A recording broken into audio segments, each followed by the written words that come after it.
মক্কাতে গিয়ে অনেকে ঘড়ি টাওয়ারে উঠতে চান। এখানে দেখাবো কোথায় থেকে টিকিট কাটবেন এবং টিকিট প্রাইস কত। আরো জানতে পারবেন ঘড়ি টাওয়ারের 12 তলা পর্যন্ত আপনি ফ্রি উঠতে পারবেন। ভিডিওটা সম্পূর্ণ দেখুন। বর্তমানে আমি ঘড়ি টাওয়ারের নিচে আছি। ঘড়ি টাওয়ারের নিচে দেখুন মাশাআল্লাহ মানুষের ভিড়, আর এই লিফট দিয়ে আপনাকে উপরে 7 তলায় চলে যেতে হবে। আমি নিচের দৃশ্যটা আপনাদেরকে একটু দেখাচ্ছি। দেখুন নিচে, দেখুন মাশাআল্লাহ অনেক সুন্দর একটা ভিউ।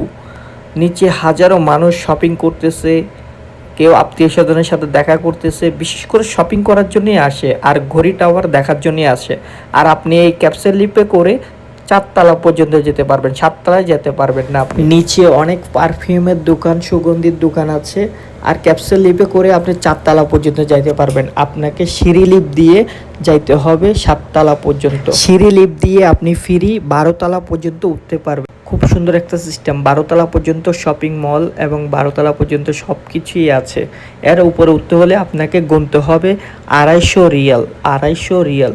তো আপনাকে কি করতে হবে, ক্যাপসুল লিফট দিয়ে না যেয়ে আপনাকে যেতে হবে সিঁড়ি লিফট দিয়ে। দেখুন সিঁড়ি লিফটে হাজারো মানুষের ভিড়, কারণ সবাই দেখবে অনেক কিছু। এই যে লিফট দিয়ে সোজা আপনি চলে আসবেন, সোজা চলতে থাকবেন, আমার হাতের ইশারা বরাবর আপনাকে যেতে হবে। এই পাশে হলো মসজিদ আর এই পাশে হলো ক্লক টাওয়ার। টাওয়ারে উঠতে হলে আপনাকে ঘড়ি টাওয়ারের বিল্ডিংয়ের 7 তলাতে চলে আসতে হবে। 7 তলাতে চলে আসলেই এই যে দেখতেছেন ওইটাই ঘড়ি টাওয়ারের টিকিট কাউন্টার। আমি নিয়ে যাওয়ার চেষ্টা করতেছি আপনাদেরকে। হলো ঘড়ি টাওয়ারের ইমিগ্রেশন, দেখছেন এখান থেকে টিকিট কাটতে হয়। একবারে এয়ারপোর্টের মতো ওইখানে আপনার সমস্ত কিছু চেকিং করে আপনাকে উঠতে হবে। আর মনে রাখবেন 250 রিয়াল করে নিবে আপনার থেকে। এই জায়গায় আসতে হলে ঘড়ি টাওয়ারে উঠতে হলে আপনাকে 7 ফ্লোরে আসতে হবে।